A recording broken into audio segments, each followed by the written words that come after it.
Perkenalkan, nama saya Balkis Diaulha akan menjelaskan tentang jenis kolam di planet ikan Kediri. Untuk jenis kolamnya yaitu beton intensif yang berbentuk kotak dengan luas 3 kali 2 meter dengan kedalaman 1 meter yang berisi sekitar 50 petak. Perkenalkan, nama saya Rivaldi Augusta Putra. Nah, di sini saya bertempat di BBI Ikan Nitian. Nah, kali ini saya akan membahas tentang komoditas yang berada di Balai Benih Ikan Nitian Yogyakarta. Di sini terdapat nila merah yang merupakan ikan yang tergolong memiliki nilai ekonomis yang tinggi, di mana minat terhadap ikan nilai merah ini cukup tinggi dan permintaan terhadap ketersediaannya lumayan banyak. Ikan nila masuk ke Indonesia pada tahun 1928. Nah, ikan nila ini cukup mudah dipelihara sehingga banyak diminati. Halo, perkenalkan, nama saya Alsura Betesa Sidoro.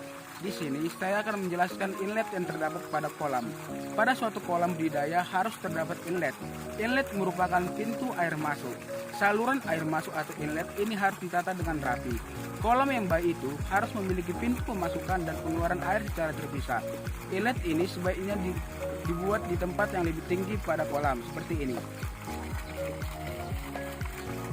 Pada kolam ini, merek pipanya yaitu Paralon dan ukuran pipa inletnya yaitu 3 inci.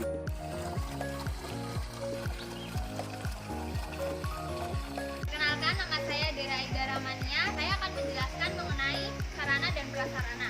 Jadi, sarana merupakan alat yang digunakan untuk mencapai suatu tujuan. Sedangkan prasarana sendiri merupakan segala sesuatu untuk menunjang sebuah usaha. Salah satu sarana dan prasarana yang ada pada kolam pembenihan ini adalah tandon. Tandon ini berfungsi untuk tempat menampung air. Selain itu, tandon juga berfungsi untuk tempat memfiltrasi air sebelum dialirkan ke dalam tambak-tambak. Tandon ini bukan merupakan sarana prasarana pokok yang harus ada pada kegiatan budidaya, sehingga keberadaannya tidak harus ada pada sebuah tambak ataupun kolam pembenihan. Sarana dan prasarana selanjutnya yaitu aerator. Aerator merupakan alat pada usaha tambak dalam proses aerasi.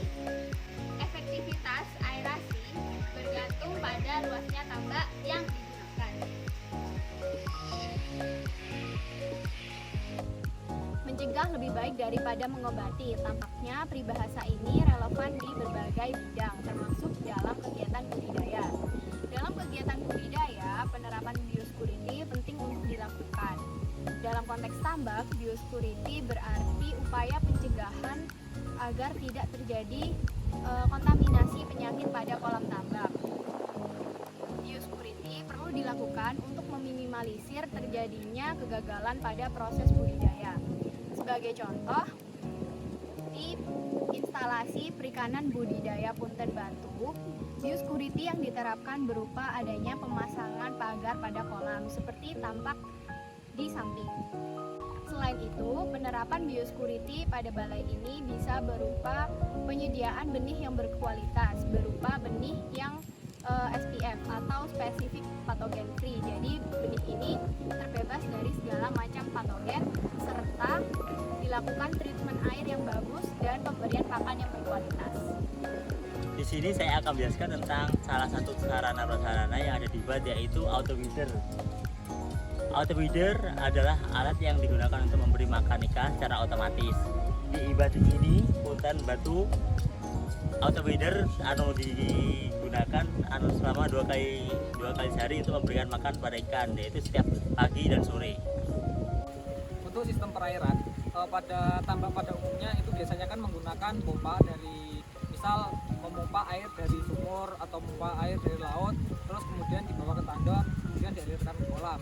Tapi untuk instalasi perikanan air tawar Punten Batu ini tidak menggunakan pompa, melainkan mereka menggunakan aliran langsung dari sungai. Jadi dari sungai di atas terus dialirkan melalui ini seperti sungai kanal kecil, dan juga pakai pipa-pipa dari dari kolam yang atas ke kolam yang bawahnya. Jadi untuk sistemnya ditambah punten batu ini jadi bertingkat. Jadi yang di atasnya lebih tinggi, terus bawahnya lebih rendah, kurang lebih seperti ini.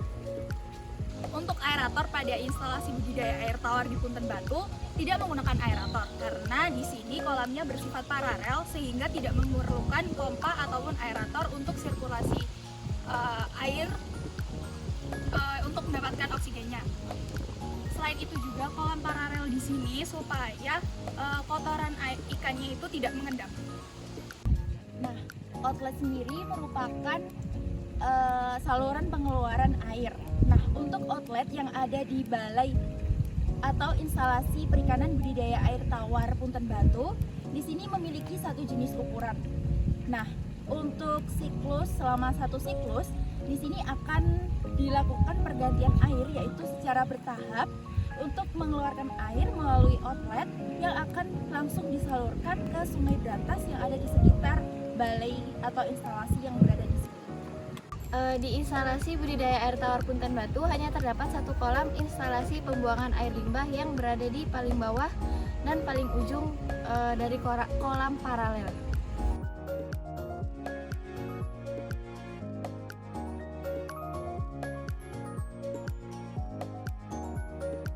Sekian kunjungan kami dari kelompok 5 pada instalasi budidaya air tawar Punten Batu. Kurang lebihnya mohon maaf. Terima kasih. Assalamualaikum warahmatullahi wabarakatuh.